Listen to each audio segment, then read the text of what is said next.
শক্তি উৎপাদনের জন্য প্রয়োজন অবশ্যই ফুয়েল লাগবে, অক্সিজেন লাগবে, পানি লাগবে, এনজাইম লাগবে, কোএনজাইম লাগবে এবং অ্যান্টিঅক্সিডেন্ট লাগবে। বুঝতে পারতেছেন, আমাদের শরীরে এই উপাদানগুলো লাগবে শক্তি উৎপাদনের জন্য। এখানে কোএনজাইম আবার কি, মানে কোএনজাইমটা কোত্থেকে আসে? কোএনজাইম হলো ভিটামিন এবং মিনারেলস। এই ভিটামিন এবং মিনারেলস ছাড়া শক্তি উৎপাদন কখনোই সম্ভব নয়। বায়োকেমিক্যাল রিঅ্যাকশন হবে না। তাহলে শক্তি উৎপাদনের জন্য মিনারেলস লাগবে, মানে কোএনজাইম তো হলো ভিটামিন এবং মিনারেলস, তাই মিনারেলস অবশ্যই লাগবে।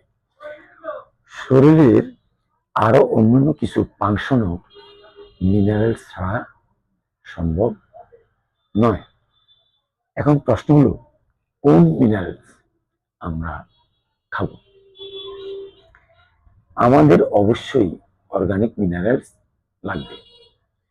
আমাদের দুই ধরনের মিনারেলস আছে, একটি হলো অর্গানিক মিনারেলস আর একটি হলো ইনঅর্গানিক মিনারেলস। ইনঅর্গানিক মিনারেলস কোথায় থাকে সেটা জানতে হবে। ইনঅর্গানিক মিনারেলস সমুদ্রের পানিতে এবং মাটিতে থাকে, আমাদের মাটিতে থাকে এবং সমুদ্রের পানিতে থাকে। শাক সবজি ফলমূল থেকে এই মিনারেলস আমাদের শরীরে আসে, অর্থাৎ গাছ, শাকসবজি, ফলমূল, মাটি এবং পানি থেকে এই মিনারেলস শোষণ বা গ্রহণ করে নেয়। তারপর মেটাবলিজম হয়। মেটাবলিজম হওয়ার পরে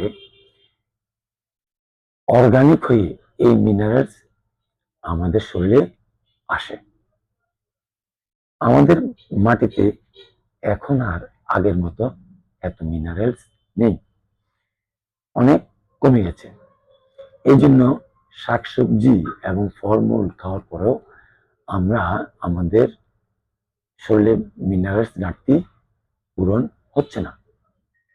সেই জন্য আমাদেরকে এখন ইনঅর্গানিক মিনারেলসের জন্য